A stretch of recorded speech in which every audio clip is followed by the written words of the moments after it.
Para o nosso estudo sobre as testemunhas de Jeová, antes deixa eu salientar novamente, nós amamos as testemunhas de Jeová, respeitamos as testemunhas de Jeová.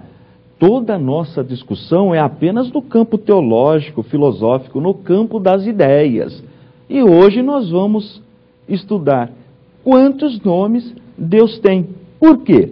Porque as testemunhas de Jeová ensinam que Deus só tem um nome. E este nome é Jeová. Então nós vamos trabalhar quantos nomes Deus tem realmente. Para isso nós vamos fazer uma divisão. Deus tem nomes genéricos e nomes específicos. Deixa eu exemplificar para você. Imagina o seguinte, a dona de casa chega para o esposo, para o marido e fala, olha, vai até o supermercado para mim comprar sabão em pó. Então o marido vai até o supermercado comprar sabão em pó, entra no mercado, lá ele vai no departamento de material de limpeza e, lógico, o marido inteligente vai comprar o sabão em pó mais barato, mais em conta. E ele volta com o sabão em pó para casa. A esposa não pode reclamar. Por quê? Porque ela não especificou.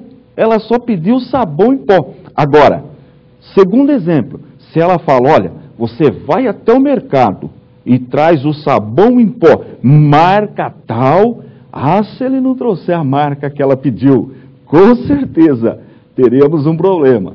Então, uma coisa é especificar. Quer ver outro exemplo? Você chega até uma lanchonete e fala, me dá um refrigerante. O garçom vai perguntar, que sabor, que marca o senhor quer? Porque senão, ele não tem como te atender. Específico. Então nós temos, Deus tem nomes específicos, ou seja, nomes que são só utilizados para Deus, e tem nomes genéricos. Os nomes genéricos podem ser utilizados tanto para Deus como para outras divindades. Primeiro, nós vamos aprender os nomes genéricos de Deus. Anote aí no seu caderno. O primeiro deles, El. El significa Deus, vem lá do hebraico. Vamos observar um texto onde nós encontramos El, Êxodo, no capítulo 20 e no versículo 5. Pegue a sua Bíblia, de preferência a Bíblia apologética. Êxodo, capítulo 20, versículo 5. Já encontrou? Sempre na aula do pastor Antônio, tenha do seu lado a Bíblia. De preferência a Bíblia apologética. Olha o que diz Êxodo 25. Não te curvarás a elas, nem as servirás, porque eu, o Senhor teu Deus, sou Deus zeloso, que visito a iniquidade dos pais nos filhos, até a terceira e quarta geração daqueles que me odeiam. É isto que diz o texto. Deus zeloso. Este Deus é El.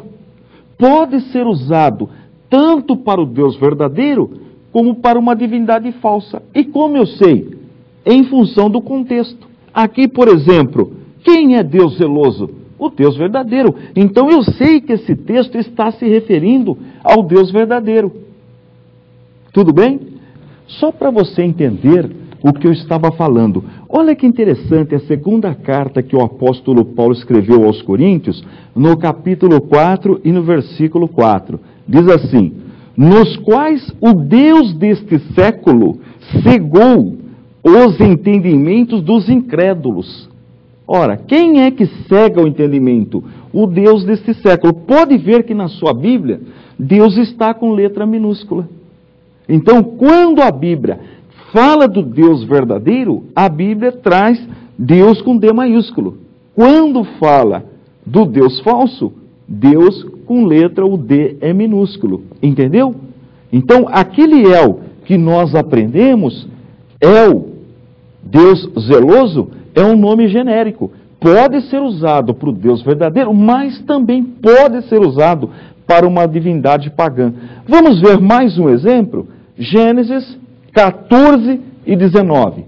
Gênesis 14 e 19. Abra a sua Bíblia em Gênesis 14 e 19.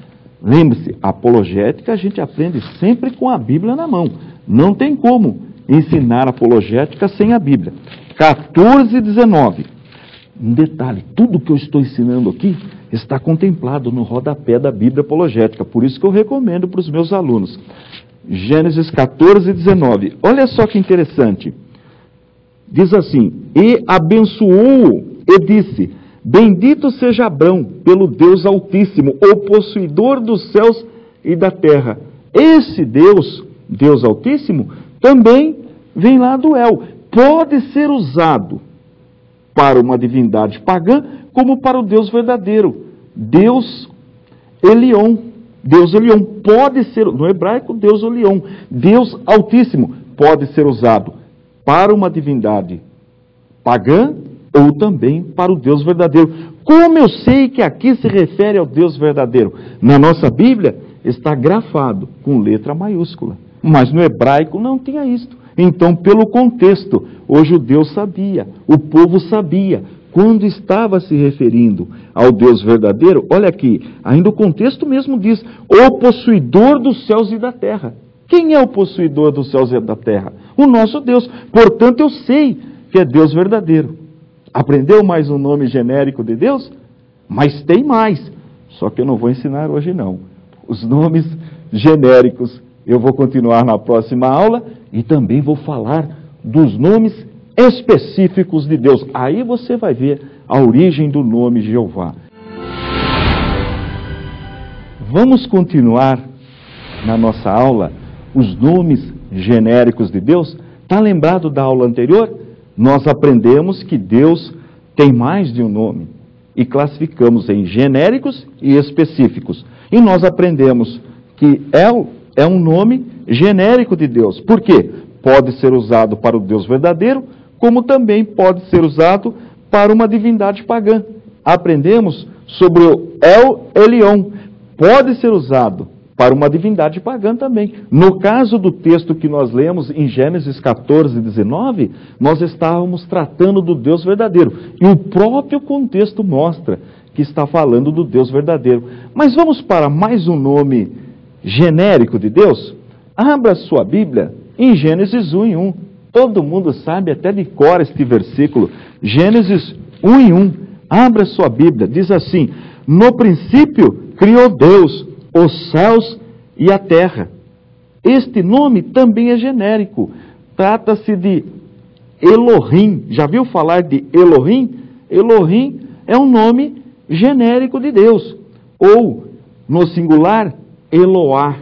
Eloá, Elohim, são nomes genéricos de Deus. Por quê? Nós podemos, ou nós encontramos na Bíblia, estes nomes sendo usados para o Deus verdadeiro e também para a divindade pagã. E como eu sei quando Elohim ou Eloá está tratando do Deus verdadeiro? Veja aqui, o próprio contexto diz: no princípio criou Deus os céus e a terra. Ora, quem que criou o universo? Quem que criou todas as coisas? O Deus verdadeiro.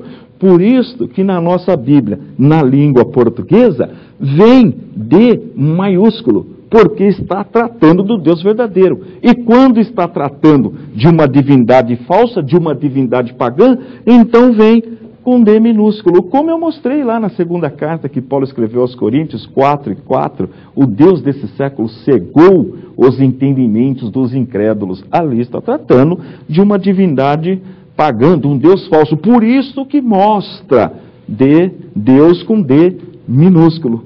Tudo bem? Já anotou os nomes genéricos de Deus? El, que quer dizer Deus, El Elion, Deus Altíssimo, Elohim e Eloá. Elohim forma plural de Deus e Eloá singular. Todos estes nomes são genéricos. Por quê? Nós podemos encontrar uma referência ao Deus verdadeiro, mas também referência a uma divindade falsa. Como eu citei aqui, quando Paulo escreve na segunda carta aos Coríntios 4:4, ele está se referindo ao Deus falso. Por isso vem com letra minúscula.